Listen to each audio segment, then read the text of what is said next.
Hello everyone, welcome to speed mathematics. ये shift fourth का है। डेट 1/12/2022 सीजीएल का जो पेपर हुआ है उसका प्री का क्वेश्चन है। ठीक है, 1/12/2022 में जिनका भी प्री था उनका ये क्वेश्चन है। मुझे लगता है कि जो भी लोग दिए होंगे सभी लोगों का एग्ज़ाम ठीक गया होगा, और जिनको भी थोड़ा डाउट है, ये जो बच्चे नए एग्ज़ाम देने वाले हैं CHSL का या कोई भी एग्ज़ाम, वो इनको देखेंगे, ये सॉल्यूशन देखेंगे तो उनको एक अंदाज़ा लग पाएगा कि क्वेश्चन बना नहीं रहा है, बस कट पेस्ट कर रहा है। और इसीलिए आपको किस तरह के क्वेश्चन को कट पेस्ट करके दिया जा रहा है उनको देखिए। आइए सॉल्यूशन करते हैं। सवाल पहला सवाल कह रहा है कि दिए गए त्रिभुज में, त्रिभुज आपको दिख नहीं रहा होगा, मैंने बना देता हूं। एक त्रिभुज है, देखो ऐसा त्रिभुज आपका दिया गया, त्रिभुज इस तरह से है।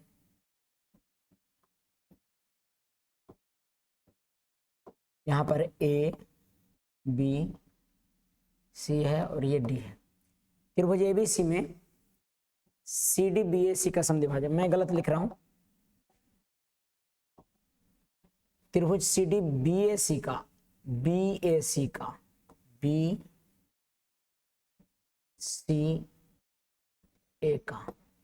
का द्विभाजक है CD। ठीक है, अब सही है। द्विभाजक मतलब इसको बराबर बांट रहा है। ठीक है, फिगर बनाया हुआ था, बस आप समझ लेना है। CD DA के बराबर है, CD is equal to DA, ये दोनों बराबर है। CD जो है ना सो DA के बराबर है। ठीक है, और BDC 76 दिया हुआ है, ये आपको 76 दिया हुआ है, ये वाला 76 दिया हुआ है। तो पता है आपको, अगर बराबर ही है ये दोनों तो ये भी बराबर रहा होगा, क्योंकि ये भी तो बराबर हो जाएगा इसके। हेलो, ये समझ में आ रहा है बात? ये बराबर हो जाएंगे, और थीटा और ये भी थीटा हो जाएगा, ऐसा हो जाएगा। तो बोलता है कि CBD का मान क्या है, ये वाला मान क्या है। तो हमको पता है कि 3 थीटा प्लस कोण CBD, यानी कि पूरा ये 2 थीटा और ये पूरा त्रिभुज ABC में 2 थीटा और थीटा 3 थीटा प्लस CBD, ये वाला मिलाकर 180 होता है। और हमें पता है कि यहाँ पर थीटा 2 थीटा बराबर कितना दिया हुआ है, 2 थीटा बराबर 76 दिया हुआ है। तो थीटा बराबर हो जाएगा 38, और 38 हो गया थीटा बराबर। तो 3 थीटा बराबर कितना हो जाएगा, 3 थीटा बराबर आपका हो जाएगा थीटा 38, तो 8 3 24, 3 3 9 और 2 11, 114। यानी कि कोण CBD बराबर आपका आ जाएगा 114 घटेगा तो यहाँ 114 घटेगा तो 6 4 10, ये बच गया 7 में से 1 गया 6, आपका 66, आंसर हो जाएगा 66।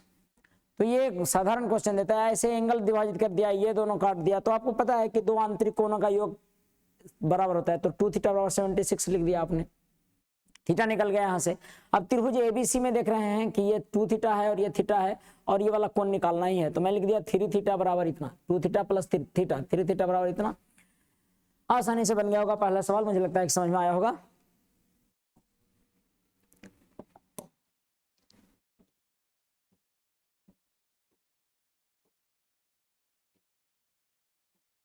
नीचे दी गई तालिका 6 कंपनियों द्वारा बेचा गया है, बेची गई साइकिल की संख्या को दर्शाता है।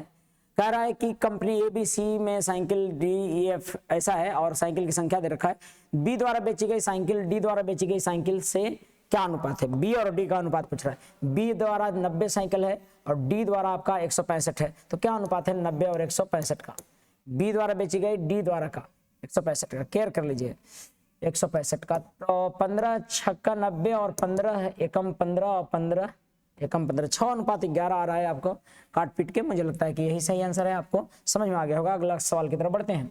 सवाल अगला कह रहा है कि cos A बराबर, देखो ये पैकेज में दिया रखा है सीधा cos A बराबर 9/41 है, और 9/41 होगा अगर ये P है और ये H है, तो पता है B कितना होगा, परपेंडिकुलर, और बेस हाइपोटेनस है, तो बेस यानी कर्ण ये आधार कितना होगा तो आधार हो जाएगा 9, 40, 41, यानी कि आधार हो जाएगा 40। और अगर कोई पूछता है आपसे कॉट ए, तो आपको पता है कॉट ए बराबर बेस बटा परपेंडिकुलर, इतना तो आप जानते ही होंगे, इसमें कोई पढ़ने की आवश्यकता विशेष नहीं है। 9 बटा, यहाँ पर बेस कितना आ गया, बेस आपका है परपेंडिकुलर दे रखा है, सॉरी मैं यहाँ पर बेस बटा, तो यहाँ पर परपेंडिकुलर होगा ना, ये मैं गलत लिख रहा हूँ। कॉस ए बराबर बेस बटा हाइपोटेनस, परपेंडिकुलर निकलेगा, और इसीलिए यहाँ पर बेस आपका हो गया 9 और परपेंडिकुलर हो गया आपका 40, तो 9 बटा 40 आंसर गलती लग जाता, कंफ्यूजन हो जाता। तो ठीक है, मुझे लगता है सबको समझ में आएगा, पैकेज का होगा क्वेश्चन है, केयर कर लीजिएगा। अगले सवाल की तरफ बढ़ता हूं। कहता है एक क्वेश्चन दिया हुआ है 750 PQ, 5 अंकीय संख्या है, 3 कह रहा है कि 3, 7, 11 से विभाजित है, 3, 7, 11 तीनों से विभाजित है। तो आपको पता है ना 3, 7, 11 से विभाजित है, तो ये निश्चित तौर पर P और Q 0, 75 घटाने पर 0, 0, 0 आना चाहिए, यानी कि P बराबर 7 आना चाहिए और Q बराबर आपका 5 आना चाहिए। और अगर P बराबर 7 है और Q बराबर 5 है, तो 5 दूनी 10, 10 7 17 हो जाएगा। आप डिविजिबिलिटी जानते होंगे तीनों का एक साथ डिविजिबिलिटी यह है कि किसी भी संख्या के प्रथम 3 को अंडरलाइन कीजिए और 3 को बाकी बच्चे को उसमें से घटा दीजिए, जो बड़ा बचता है या जो बड़ा होगा इसको अंडरलाइन करके जो बचेगा 100 बड़ा होगा या ये उनमें से घटा दीजिए। ये 3 अंक का है और ये 2 अंक का बचा है, यानी कि इसको घटाना होगा और आना चाहिए 0, 0, 0 या फिर 0, 0 अगर आता है तो ऐसे केस में इन दोनों से विभाजित होता है। ये क्लास में आपको डिस्कस किया गया होगा। तो क्वेश्चन ऐसे देता है आपका, देखिए हुबहू मिलता है। अगर कल हमारे पास बेसिक भी पढ़ने आए होंगे ना, तो ये क्वेश्चन आपको हम बताए होंगे इस तरह। ठीक है, अगले सवाल की तरफ बढ़ता हूँ। अगला सवाल कहता है निश्चित दूरी को 2/3 भाग को 45 के चाल से और 1/4 भाग को 60 के चाल से, 2/3 भाग को 45 के चाल से, 2/3 भाग को 45 के चाल से, 1/4 भाग को 60 के चाल से, 2/3 भाग और 1/4 भाग को ये 45 के चाल से चलता है, किलोमीटर प्रति घंटा के चाल से चलता है, और ये चलता है 60 किलोमीटर प्रति घंटा के चाल से। ठीक है, तो पूरी यात्रा और शेष भाग को 75 के चाल से, शेष जो बच गया उसको 75 के चाल से चलता है, 75 किलोमीटर प्रति घंटा के चाल से। ठीक है, पूरी यात्रा के लिए औसत प्रति घंटा चाल क्या है? आपको पता है औसत चाल के लिए क्या करते हैं? एवरेज स्पीड के लिए क्या करते हैं? एवरेज औसत चाल के लिए करते हैं आप, औसत चाल के लिए कुल दूरी बटा कुल समय, कुल समय लिखते हैं आप। तो कुल दूरी कितना? कुल दूरी तो खैर मैं मान लेता हूं यहां पर 12, अगर मैं कुल दूरी मान लूं 12, तो ये 12 मान लेता हूं कुल दूरी। तो एक 12 का 2/3 भाग 45 के चाल से, तो 12 का 2/3 भाग कितना? 12 का कुल 12 मान लिया, तो ये 12 का 2/3 भाग, केयर करिएगा कितना, कुल दूरी 12 मान लिया और 12 का 2/3 भाग 12 गुने 2/3 कर दीजिए, 12 गुने 1/4 कर दीजिए, तो 3 चौका 12, 4 दूनी 8 चला है 45 के चाल से। और दूरी बटा समय लिख रहे हैं, दूरी बटा चाल लिख रहे हैं, तो ये समय निकल रहा है, और ये 4 दूनी 4 3 12 यानी 3 चला है। ओके, 3 चौका 12, 4 दूनी 3 चला है किस चाल से? 3 चला है 60 के चाल से, और फिर जो शेष बच गया यानी 8 3 11, तो 1 बच गया, 1 चला है 75 के चाल से। मुझे लगता है कि इसको सॉल्व करेंगे तो आपको आंसर आ जाएगा 49.77 किलोमीटर पर आवर। कैलकुलेशन आप करके देखिएगा। कुल दूरी बटा कुल समय, ये 8/45 इसलिए माना है क्योंकि दूरी मान लीजिए 12, 12 गुने 2/3 करेंगे तो ये 8 आएगा, और 8 45 के चाल से चला है, तो समय कितना लगा? 8/45। क्लियर है? अगले प्रश्न की तरफ बढ़ता हूं। सवाल है tan स्क्वायर बराबर 1 - a स्क्वायर दे रखा है, tan स्क्वायर थीटा बराबर 1 - a स्क्वायर, और आपको से पूछता है sec theta plus tan cube theta into cosec theta, ऐसा दे रखा है। ये पूछ रहा है क्वेश्चन, तो दिख ही रहा है, ये पूछ रहा है। तो मैं कह रहा हूं कि ऐसा क्यों नहीं कर रहे कि tan क्यूब है और सेक थीटा है। कॉसेक थीटा का मतलब है कि कॉसेक थीटा का मतलब ये जानते हैं क्या हो जाएगा? Sec theta plus sec theta into ये इंटू tan स्क्वायर थीटा मिल जाएगा, tan स्क्वायर थीटा। और सेक थीटा अगर कॉमन लेते हैं, सेक थीटा कॉमन लेते हैं तो ये 1 प्लस tan स्क्वायर थीटा हो। सबसे पहले ये बताइए कि कैसे गायब हुआ। देखो ये क्या है, ये पहले ऐसे लिखिए, इसको लिखिए कि tan क्यूब थीटा बटा में साइन थीटा। लिख सकते हैं क्या? इसको लिख सकते हैं कि नहीं? कॉसेक थीटा को साइन थीटा लिख सकते हैं बटा में, और इसको लिख सकते हैं एक sine theta into cos theta, एक tan को, और नीचे में साइन थीटा था ही, लेकिन एक tan को आपने कॉस और साइन लिख दिया तो अभी भी tan स्क्वायर बचा हुआ है। ठीक है, तो अब आप देखिएगा तो ये कट जाता होगा इससे, साइन से ये साइन कैंसिल, तो कॉस जाके सेक बन जाएगा ऊपर में, यानी कि sec theta into tan square theta आपको दिख रहा होगा। तो मैंने डायरेक्ट लिख दिया कि इतना बदले आपका sec theta into tan square theta, तो सेक कॉमन लिए। अब ये 1 प्लस tan स्क्वायर होता है सेक स्क्वायर थीटा, तो यहां पर sec theta into sec square theta आपको दिख रहा होगा, ये दिख रहा होगा सेक क्यूब थीटा। क्या पूछ रहा है? ये देखना है, ये पूछ रहा है ये कि भाई बताइए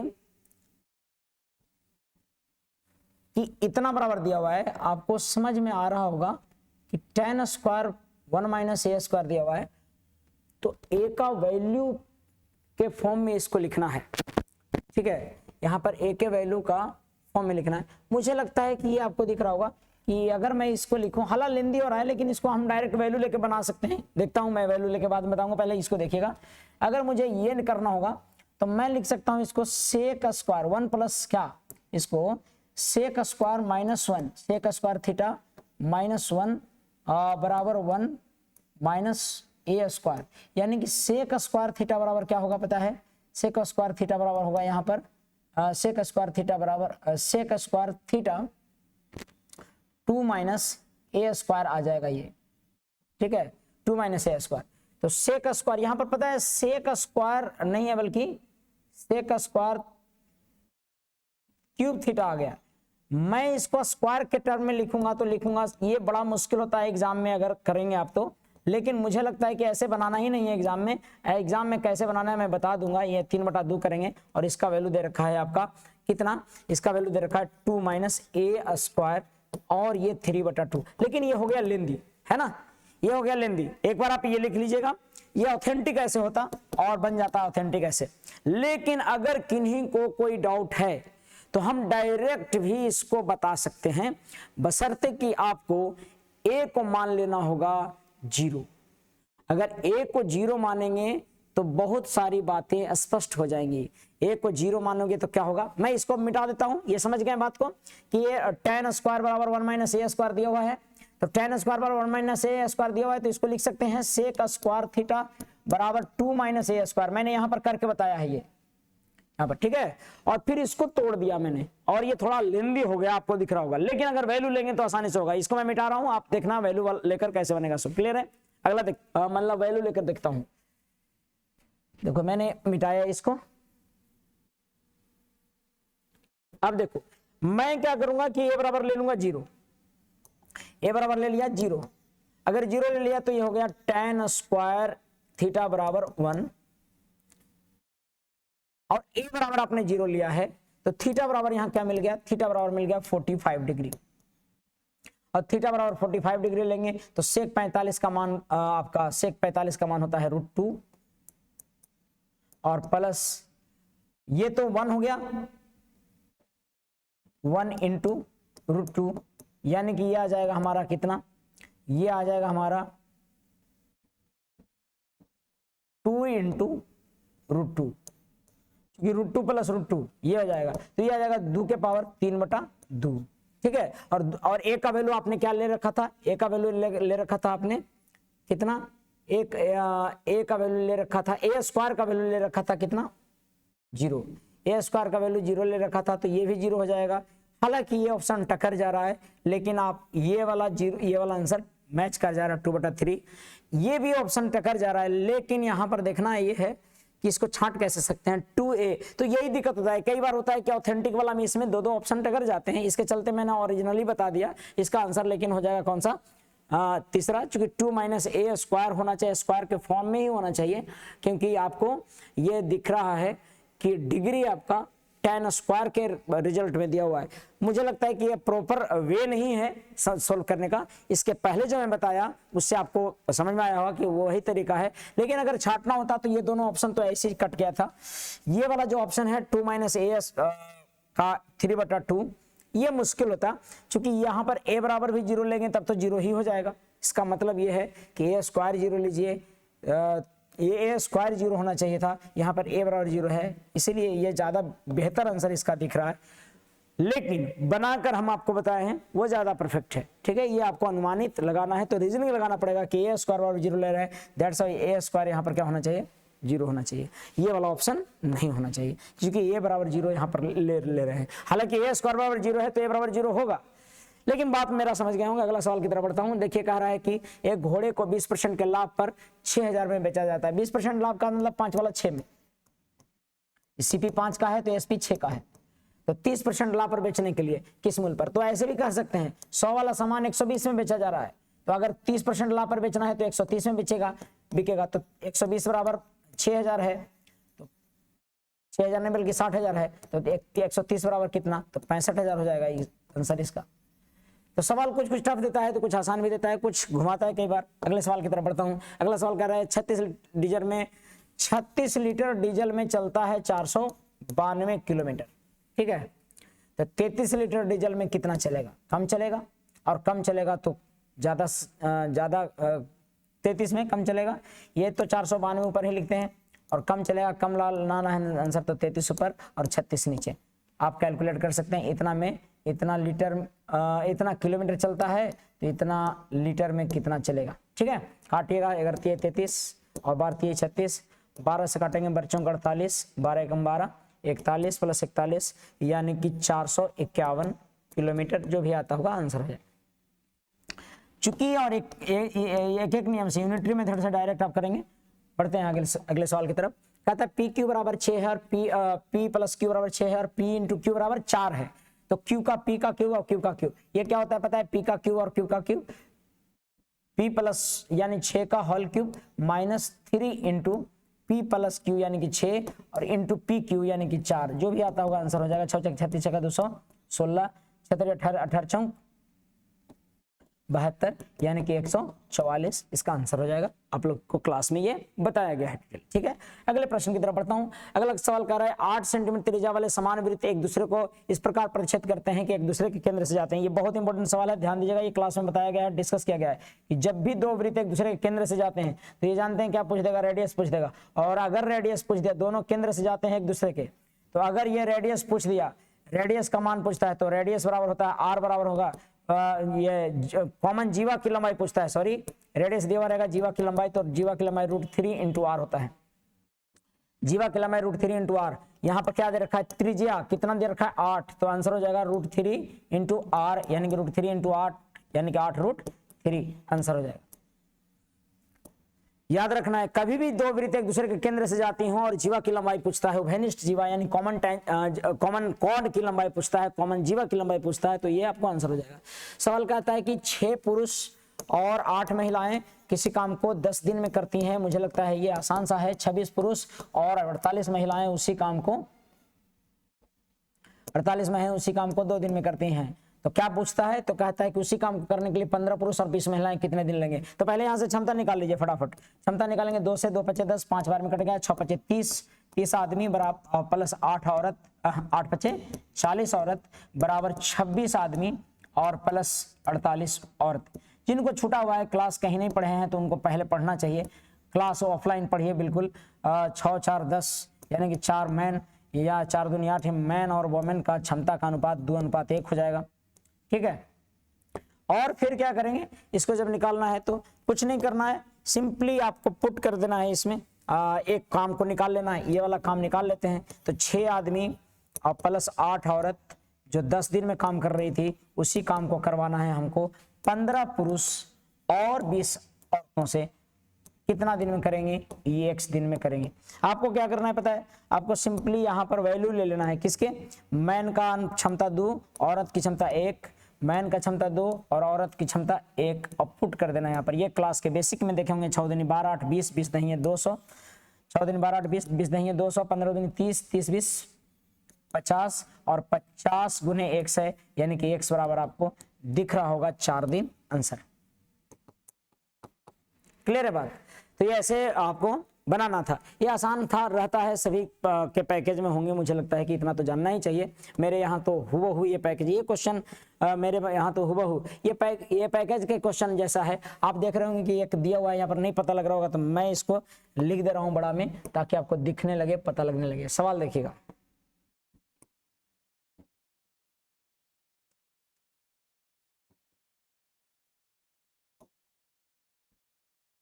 देखिए यहां देता है कि भाई A square plus B square plus C square minus 224 दो के पावर 224 दो के पावर कितना है? 2 के पावर 10 बराबर 224 होता है।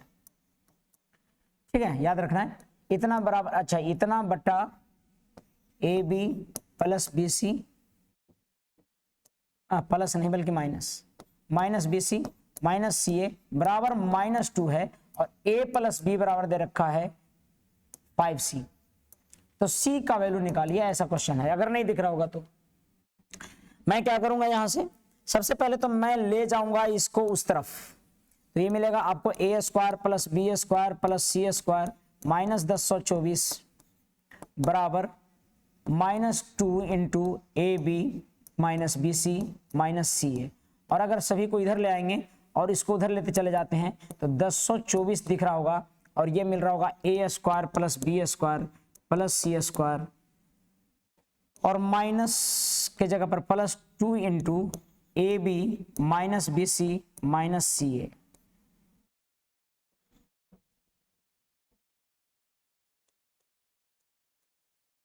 ठीक है, और ये दिख रहा होगा a प्लस बी लेकिन माइनस सी का होल स्क्वायर।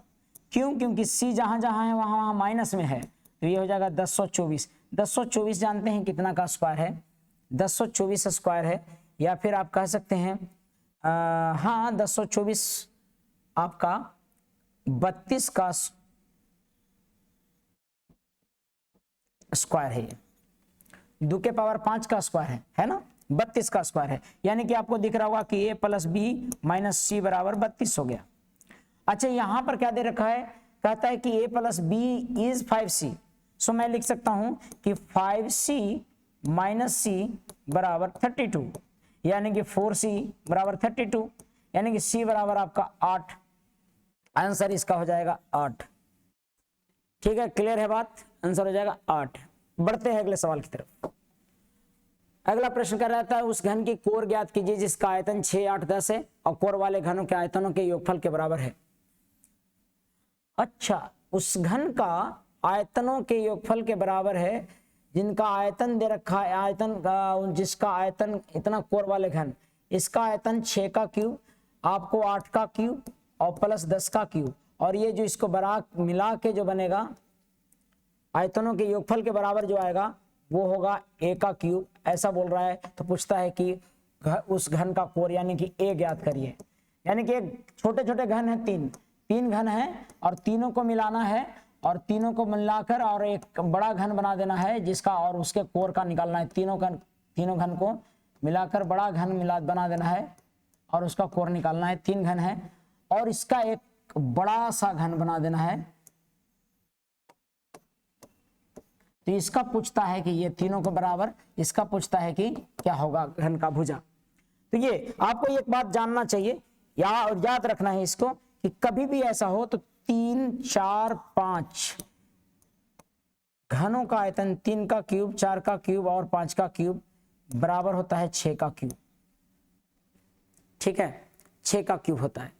अब यहां 3 का दुगना दे रखा है, 3 दूनी 6, 4 दूनी 8, 5 दूनी 10, तो निश्चित तौर पर 6 का क्यूब और प्लस 4 का क्यूब और प्लस 10 का क्यूब बराबर होगा 12 का क्यूब। ये पैकेज मेंसुरेशन का क्यूब टॉपिक का हूबहू सवाल दिया हुआ है, आप लोग ये सब केयर किया कीजिएगा। यही चीज गोला में कहता है, 3 गोला का सबका गोला में भी यही चीज दिया हुआ रहेगा।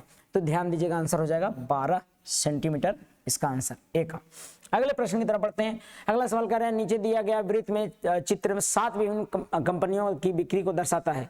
इन सभी कंपनियों की कुल बिक्री 2880 है। एक विशिष्ट कंपनी की बिक्री इन सभी 7 कंपनियों की बिक्री के संदर्भ में डिग्री के रूप में दर्शाया गया है। यहाँ पर डिग्री दिया हुआ है, ठीक है।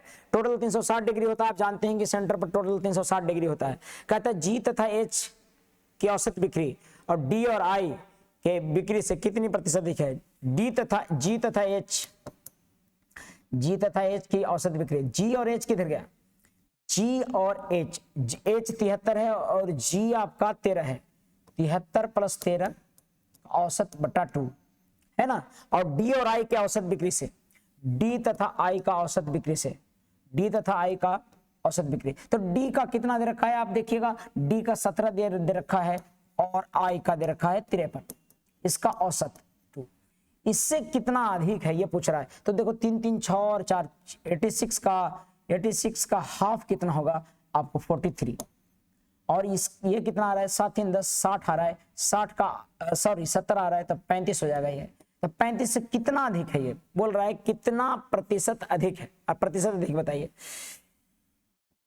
तो यहां अधिक है 8 5 13, 8 अधिक है, 8 किससे अधिक है तो 35 से अधिक है। तो कितना % अधिक होगा तो गुने 100 करिएगा, फ्रैक्शन में आएगा, आपको आंसर आ जाएगा।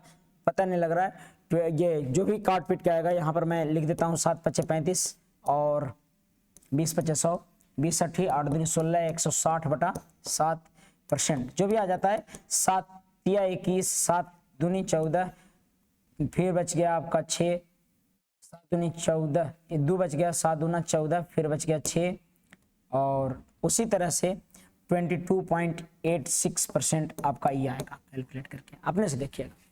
मुझे लगता है कि बातें बिल्कुल स्पष्ट हो रही हैं और आपको समझ में भी आ रहा है। तो सवाल नॉर्मल दे रहा है और आप लोग सब लोग समझ पा रहे होंगे। प्रश्न अगले की तरफ बढ़ता हूं। अगला सवाल कह रहा है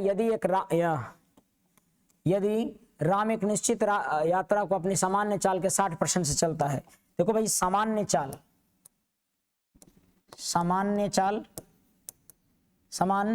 और अब सामान्य चाल अगर 100 है तो अब चलता है 60 से, यानी कि चाल अगर आपका स्पीड आपका 20 50 100 है, 5 है, तो अब चलता है 3 से 20 30 60, 5:3 है चाल का। आपको पता है चाल अगर ऐसा है तो 36 मिनट देरी हो जाता है। देर यानी समय का अंतर दिया हुआ है, तो समय का अंतर दिया हुआ है तो यहाँ समय निकाल लेते हैं। अगर समय का अनुपात चाल का उल्टा होता है, आप लोग सब जानते हैं, तो 3 अनुपात कितना हो जाएगा 5। कितना अंतर हो रहा है ये 2 अंतर हो रहा है, और 2 आपका कितना दे रखा है, 2 आपका 36 मिनट दे रखा है। 2 = 36 मिनट है, तो गंतव्य समय पर सामान्य चाल से पहुंचने में, सामान्य चाल से चलता ना, सामान्य चाल से, तो ये 3 समय लगता, यानी सामान्य चाल से चलता तो 3, यानी सामान्य चाल से चलने में समय पूछ रहा है, उसका सामान्य समय कितना है, तो सामान्य समय ये निकल जा रहा है 2 से 18 दूना 36 54 मिनट लग जाएगा उसको सामान्य चाल से चलता, तो क्योंकि 36 मिनट अधिक लग रहा है अब, है ना। 2 = 36 तो 3 = 54 मिनट। मुझे लगता है कि ये सवाल पैकेज का टाइप्स का हुआ है। देखो एक कुछ नहीं समझ में आता तो मेरा टाइप्स लो, टाइप्स पूरा बना जाओ, सारे CHSL और CGL के जो आ रहे हैं क्वेश्चन आपको मिल जाएंगे। आगे बढ़ता हूं सवाल। अगला सवाल देखिए, राजू रवि और अशोक चुनावी मुकाबला हुआ। राजू रवि और मुकेश कह रहा है कि डाले गए 5% मत अवैध मिले। राजू को कुल मतों का 30% मिला, रवि को कुल मतों का 32% मिला। विजेता को सबसे कम प्राप्त करने वाले व्यक्ति से इतना अधिक मिला। मैं मान लेता हूं कि कुल मत 100 है, 100 में से 5 तो अवैध हो गए, यानी कि जो पूरा डाले गए उसमें से अवैध हो गए, 100 के 100 डाले गए और अवैध हो गए 5, तो बचा 95। 95 में से राजू के कुल मतों का 30% मिला, कुल मत का यानी 100 का 30% मिला। राजू को कितना मिला, 100 का 30% मिला, 100 का 30% राजू को मिला, राजू को मिला 30%। हालांकि मिला होगा इसी में से, वैध में से, क्योंकि जीत हार वैध पर ही होता है, ठीक है। राजू को तो मिल गया ऐसा। फिर रवि को कुल मतों का, ये राजू है भाई, ये रवि को कुल मत का कितना मिला, रवि को कुल मत का 32%, तो कुल मत 100 था, 100 का 32% कितना होगा, तो 32 ही होगा, इसको 32 मिला। तो शेष मत, अच्छा अब एक बात बताइए, अगर ये 32 मत मिल गया, इसको 30 मत मिला, यानी 62 मत तो ऐसे खत्म हो गया। 62 मत खत्म हो गया तो 33 मत बचा, तभी 62 और 33 95 हो जाएगा, 33 बचा। कहता है कि सबसे कम मत प्राप्त करने वाले व्यक्ति से इतना विजेता को, विजेता तो यहां पर हो गया कौन कौन, विजेता तो अशोक हो गया, सम्राट अशोक हो गए विजेता, और अशोक अगर विजेता हो गए तो जिन विजेता को सबसे कम मिला था उससे कितना अधिक मिला, तो 3 अधिक मिला। यहां पर कह रहा है कि 3 नहीं, वो 5136 अधिक मिला है, जिनको सबसे कम मिला है उनको 5136 अधिक मत प्राप्त हुए हैं। तो डाले गए मतों की कुल संख्या, डाले गए मत टोटल थे 100, चूंकि जितना टोटल था उसी में से अवैध हुआ था, डाले गए मत यानी 100 निकालिए, काटिएगा तो डाले गए मत मिलेगा, क्या हो जाएगा, डाले गए मत आपको निकल जाएगा 3 से कटता है 17 × 51 × 36 17,000, 17 12 पर 00 आंसर आ जाएगा। ये आपको ऑप्शन 3 में दिया हुआ है। तो देखो कैसे कैसे बोलता है, क्वेश्चन को बढ़िया से पढ़ना है, समझना है, बनाना है, ज्यादा दिक्कत करता है स्किप करके आगे बढ़ना है, क्योंकि सवाल बहुत सारे आगे आसान आसान होंगे। सवाल देखते हैं, निम्नलिखित तालिका में दी गई म्यूचुअल फंड में कंपनी की विभिन्न योजनाओं की सदस्यता दर्शाती है। अब देखिए म्यूचुअल फंड में सितंबर अक्टूबर में भी योजना VWXYZ में ऐसा ऐसा था। कहता दिसंबर और फरवरी के बीच योजना X के सदस्यों में कितना अंतर है। X के सदस्यों में दिसंबर और किसमें जनवरी, दिसंबर और जनवरी, दिसंबर और जनवरी की फरवरी, दिसंबर और फरवरी कितना का अंतर है, तो अंतर 10 का है, 10 करोड़ का आंसर होगा, अंतर होगा। ठीक है, 10 करोड़ का आंसर, सब करोड़ में दिया हुआ है, रुपये करोड़ में दिए हुए थे। ठीक है, आगे मुझे लगता है कि समझ में आ गया। अगले सवाल की तरफ बढ़ते हैं। एक त्रिभुज का क्षेत्रफल 480 है तथा उसकी भुजाओं का अनुपात 10 24 26 है। इसको 5 12 13 लिख सकते हैं, यानी समकोण त्रिभुज है और इनकी भुजाएं ऐसा है, समकोण त्रिभुज है और इनकी भुजाओं का अनुपात 5 12 और 13 है। ठीक है, तो त्रिभुज का परिमाप क्या है, तो सोचो 5:12:13 है, तो आपको क्या मानना है, हाफ गुने 5x गुने 12x बराबर आपका 480। तो यहाँ पर देखिएगा तो 6 5 30 x स्क्वायर बराबर 480, यानी कि x स्क्वायर बराबर 16, यानी कि x बराबर 4, और अगर x बराबर 4 है तो उसका परिमाप कितना है, 12 5 17 13, 5x प्लस 12x और प्लस 13x, तो 13 12 25 5 30x आपका आ रहा होगा, क्या 30x आपका आ रहा है परिमाप, और 30 चौका 120, यानी कि x का वैल्यू 4 है, इसलिए परिमाप बराबर हो जाएगा 30 गुने 4, 30 चौका 120। मुझे लगता है कि दिख रहा होगा आपको आंसर। अगले प्रश्न की तरफ बढ़ता हूं। कहता दो संख्याओं का अनुपात 5 और 4 है और उनका महत्तम समवर्तक 4 है, तो 5 और 4 लघुत्तम समवर्तक कितना है, तो 5x गुने 4x फर्स्ट संख्या इंटू सेकेंड नंबर। अच्छा 4 अनुपात दिया हुआ है ना, महत्तम समवर्तक कितना दिया है 4, उनका लघुत्तम समवर्तक निकालना है। दो संख्याओं का अनुपात दिया हुआ है, उनका महत्तम समवर्तक 4 है, तो उनका भाई जब महत्तम समवर्तक 4 है और अनुपात है तो संख्या तो मिल ही जाएगा हमको, दिक्कत कहाँ है। ठीक है, दिक्कत कुछ नहीं है। या फिर आप कहिए कि 5x इंटू 4x आपका संख्या मान लिए, तो एलसीएम इसका कितना होगा, एलसीएम इसका हो जाएगा 5x into 5 into 4 into x, यानी कि 5 का 20x। अब हमको पता है कि पहली संख्या है और दूसरी संख्या है, हमें पता है कि एलसीएम गुने HCF बराबर फर्स्ट इंटू सेकेंड नंबर, सब लोगों को पता है। तो एलसीएम आपको कितना है, एलसीएम आपका 20x हो गया और HCF आपका कितना है, तो 4 है, और पहली संख्या 5x और दूसरी संख्या 4x। काटिएगा तो x से x कैंसिल, 5 का 20 से 20 कैंसिल। क्या पूछ रहा है, एलसीएम क्या है, x का वैल्यू यहां से मिल जाएगा, x का वैल्यू मिल जाएगा 4, और हमें एलसीएम निकालना है अगर, तो x का वैल्यू 4 मिल गया तो एलसीएम हो जाएगा 20 गुने 4, 20 चौका 80। लेकिन अगर मैं क्लास करवा रहा हूं, समझते होंगे, हम बताते हैं कि बाबू अगर कोई भी संख्या अपने और अनुपात में आया है, सही अनुपात में आया है, वो तभी आ सकता है जब वो संख्या को HCF से काटा गया होगा। Any number divided by, any 2 number divided by HCF, then number remain in simplest form. यानी सरलतम रूप में तब बचा होगा जब वो मैक्सिमम नंबर से बड़ा से भागा दिया गया होगा। तो 4 से काटे, यानी कि संख्या जानते हैं कौन होगा, 20 और चर्चों का 16, और 20 और 16 का एलसीएम निकालते हैं, 20 और 16 का एलसीएम 80 हो जाता। डायरेक्ट ही आंसर, एचसीएफ से डायरेक्ट गुना कीजिए, संख्या में संख्या मिल जाएगा, संख्या मिल जाएगा। ठीक है, अगला बढ़ते हैं, इतना करने की आवश्यकता नहीं पड़ता, लेकिन आप समझिए। अगले प्रश्न की तरफ बढ़ता हूं कि दमानी ने 7500 की लागत की एक वस्तु खरीदी, उसी के लिए डाउन पेमेंट के रूप में 3500 रुपया भुगतान कर दिया। 7500 की खरीदा, 3500 भुगतान कर दिया, यानी 7500 में से 3500 घट गया, तो अभी भी बचा हुआ है कर्जा 4000 रुपया, अभी भी कर्ज 4000 रुपया दिया हुआ है, 4000 बचा हुआ है। कहता है यदि शेष राशि के लिए लिया गया साधारण ब्याज 9% प्रतिवर्ष है और दमानी ने शेष 4 महीने बाद सभी बकाया राशि भुगतान किया। शेष राशि आपको कितना है, 4000 था, 4 महीने बाद बकाया भुगतान कर दिया। दमानी ने 4 महीने के बाद ब्याज के रूप में कितना भुगतान किया। अगर मान लो प्रिंसिपल यानी कि 4000 का 4 महीने के दर से 9% के दर से 4 महीने का भुगतान, यानी 4/12 लिखिएगा और गुने 100 लिखिएगा, यही ब्याज भुगतान किया होगा। और क्या क्या होगा, ठीक है, काटिए पीटिए आंसर, 2 0 से 2 0 कैंसिल, 4 तिया 12, 3 तिया 9 और 4 तिया 12, 120 रुपया ब्याज दिया होगा, साधारण ब्याज, सिंपल इंटरेस्ट। और सब नहीं जानते हैं, कौन नहीं जानते हैं कि साधारण ब्याज पीआरटी होता है, पीआरटी बटा 100। देखिए क्वेश्चन कह रहा था एक डीलर 650 रुपया सूचीबद्ध मूल्य पर एक पुराना कूलर खरीदता है और इस पर 20% और 10% की क्रमिक छूट प्राप्त करता है और इसकी मरम्मत पर 38 रुपया खर्च करता है।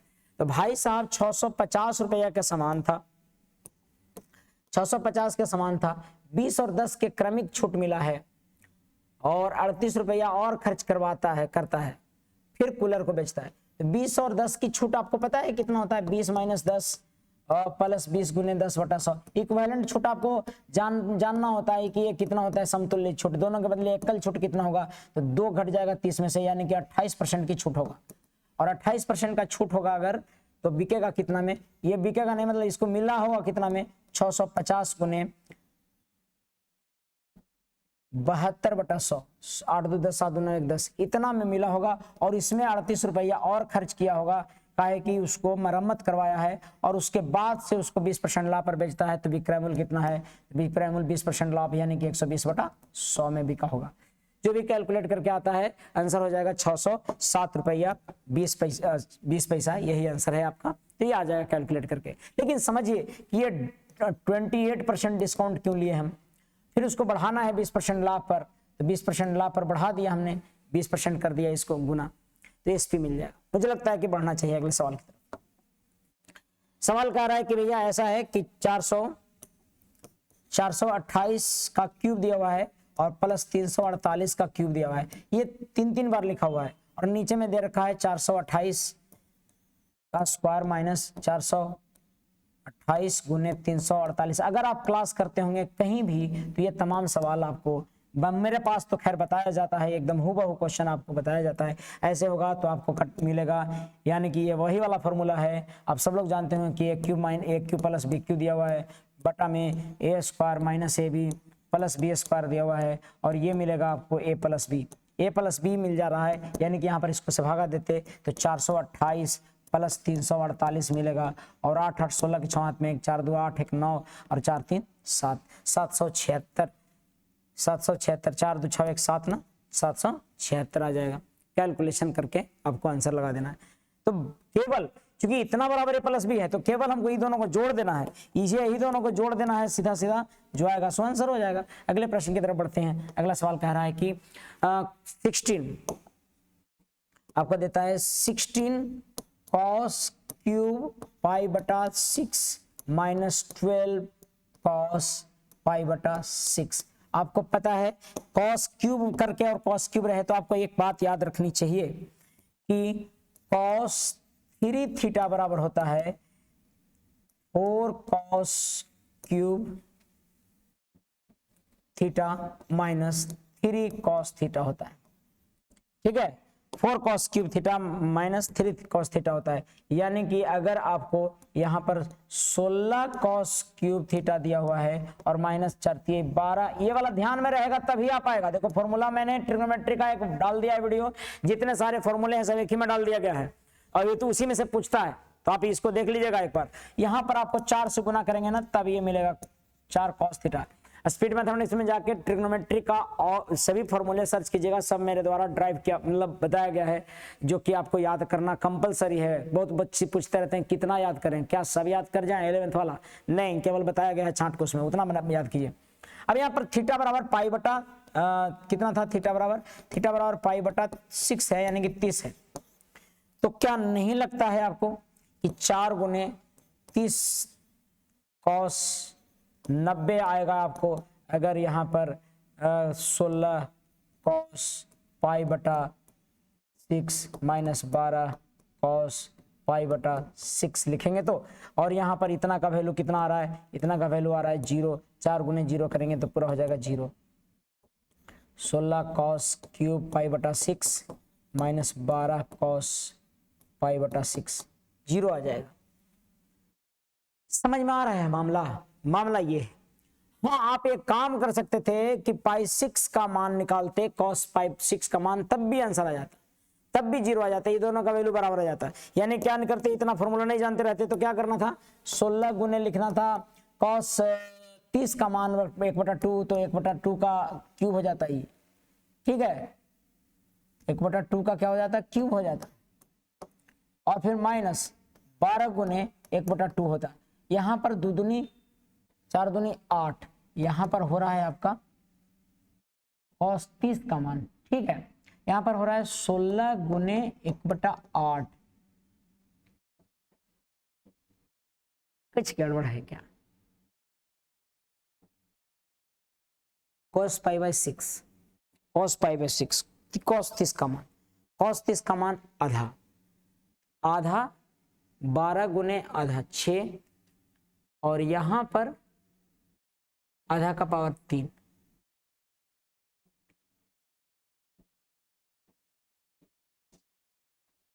इस हिसाब से तो परेशानी आ जा रहा है ना, ऑप्शन के अकॉर्डिंग मिल ही नहीं रहा है कोई, यानी फॉर्मूले से ही बनेगा, ठीक है, फॉर्मूला से अनुसार से आपका बनेगा। अगला देखता हूं सवाल 24 नीचे दिए गए वृत्त चार्ट में 6 विभिन्न फैक्ट्रियों द्वारा उत्पादन की को दर्शाता है। इन सभी 6 फैक्ट्रियों का कुल उत्पादन 22,000 है। विशिष्ट फैक्ट्री उत्पादन में 6 फैक्ट्रियों के कुल उत्पादन प्रतिशत रूप में दर्शाइए। बताइए। देखो सबसे पहले नीचे दिए गए हैं 22,000 है फैक्ट्री, कुल फैक्ट्रियां, नीचे दिए गए 6 विभिन्न फैक्ट्रियों को दर्शाता है, 6 फैक्ट्रियों का कुल उत्पादन 22,000 है। कहता है कि एक विशिष्ट फैक्ट्री को इन सभी 6 फैक्ट्रियों के कुल उत्पादन का प्रतिशत के रूप में दर्शाया गया है। अब कहता है कि P1 और प्लस P2 क्या है, P1 प्लस P2 पूछ रहा है, और ये क्या है P1 P2, कहता है A P1 है, सो A C D F का औसत कितना हो गया, 20 4 24, 20 10 30, 30 और 7 4 11 41, 30 और 41 71, 71/2%, सॉरी 71/4% P का है, ठीक है, 71/4 P का वैल्यू है। P1 का वैल्यू आया 71/4, कैसे परसेंट, ये 10%, 20 10 30 और 37 और 4 7 4 11 41, 41 और 30 71/4, चारों का औसत पूछ रहा है ना, औसत उत्पादन। अब ये 22,000 का इतना है, ठीक है, और P2 का वैल्यू कितना आ रहा है, P2 का वैल्यू आ रहा है आपको कहता है B और E के उत्पादन के बीच का अंतर। P2 क्या है, तो B और E के उत्पादन के बीच का अंतर, B और E इतना दे रखा है, P2 क्या है, B और E के उत्पादन, ये E 16 दे रखा है और B 13 दे रखा है, तो अंतर तो यहाँ 3% होगा, 3% है दिया हुआ ये, ठीक है, 3%। तो मुझे किसका निकालना है इतना, मुझे निकालना है आपको 22,000 का इनका योग यानी कि 71/4 प्लस आपको P1 P2 का ना प्लस 3, ये जो आएगा परसेंटेज आंसर आ जाएगा वो कैलकुलेट करके। 11 से कटने वाला होगा तो 5 5 10 2 2 4 नहीं, यही 11 से कट ही रहा है, लेकिन फिर भी देख लेते हैं हम करके कैसे आता है। 4 3 12, 4 3 12, 4 3 12, तो 4 3 12, 12 जोड़ेंगे तो यहाँ पर 83 आ जाएगा, 83/4 आ जाएगा, ठीक है। और इधर आ जाएगा गुने 100, 1/100, और इधर आ जाएगा 22,000। क्या नहीं लग रहा है कि 2 जीरो कट जा रहे हैं? इसमें से 2 जीरो कट जाएंगे आपके, ये दोनों जीरो कट जाने वाले हैं, ये दोनों कट जाएंगे और इससे कट जाएंगे। तो 4 से काटेंगे, 4 5 20, 4 5 20, 55, 5 3 15, ये 5 हाथ में 1, 8 5 40 और 1 41, 5 3 15, 8 5 40 41, 5 3 15 में 1, 8 5 40 और 1 41, यानी कि 5 6 5 6 4 4 5 6 5, यही आंसर आ जाता होगा। आपको समझ में आ रहा होगा। सवाल अगला और अंतिम, 58 सेंटीमीटर व्यास वाले वृत्त के 42 सेंटीमीटर लंबाई की एक जीवा खींची गई है। अच्छा, और उसी वृत्त में 42 सेंटीमीटर लंबाई वाली जीवा, देखो ये व्यास दिया हुआ है, व्यास यानी कि रेडियस हो जाएगा 2 दूनी 4 9 दूनी 29 दूनी 58, ठीक है। 42 सेंटीमीटर जीवा की लंबाई है। देखो पहली बात, ये आपको क्लास में बताया जाता है कोई भी वृत्त हो, ठीक है, और रेडियस मतलब बैलेंस करके देता है, वो टेंशन लेना है। एक जीवा की लंबाई अगर 42 है और दूसरी जीवा की लंबाई अगर 40 है, एक जीवा की लंबाई 42 है, दूसरी जीवा की लंबाई 40 है, तो ध्यान रखिएगा इन दोनों के बीच का जो अंतर होगा ना, ये बीच का अंतर कहां से कहां तक, ये वाला जो डिफरेंस है, ये जो अंतर होगा इनके बीच का, ये हमेशा से, मैं एक बार फिर से देखता हूं, ये मान लो कि एक जीवा है 42 का और ये एक जीवा है कितने का, 40 का, और इनके बीच का अंतर पूछता है। तो याद रखिएगा 42 का आधा कीजिए, 42 का आधा कितना, 42 का आधा 21 21, और 40 का आधा कितना, 20 और 20, यही दोनों का जो जीवा के आधे का जो अंतर होगा वही इनके बीच की दूरी होगा। इनके बीच की दूरी कितना होगा, जीवा के आधे का अंतर, याद रखिए जीवा के आधे का अंतर कितना है, जीवा का आधा 21 और जीवा का आधा कितना 20, एक। अगर दोनों एक समांतर हो और एक ही तरफ हो तो केंद्र के एक ही तरफ होना चाहिए। रेडियस क्या है नहीं है उससे कोई लेना देना नहीं है, ये कई बार आपको मैं बता रखा हूं और जानना है। मुझे लगता है कि पूरा सॉल्यूशन समझ में आया होगा। इसको जो भी चीजें नोट करने योग्य हैं उसको जरूर नोट कीजिए। बहुत बहुत धन्यवाद। जय हिंद।